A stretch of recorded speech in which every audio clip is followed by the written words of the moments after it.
When a massive stroke strikes, it's undeniable. A sudden disruption of blood to the brain, there's no mistaking something went wrong. Symptoms would be something like paralysis, inability to use an arm or a leg, trouble speaking, trouble seeing out a part of their visual field, that sort of thing.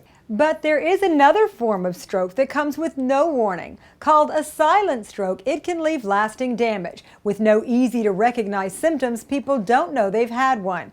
In most cases, a silent stroke goes under the radar unless it's picked up during a brain scan. We can identify on a CAT scan or an MRI a small area of the brain that actually has had some damage. The person can't recall an event where he or she was paralyzed or couldn't speak or had a sudden difficulty, but we can identify that in fact that person did have some damage to the brain. Risk factors include high blood pressure and irregular heartbeat, or A-fib. A stroke is when there is a sudden occlusion or clotting up of an artery in the brain.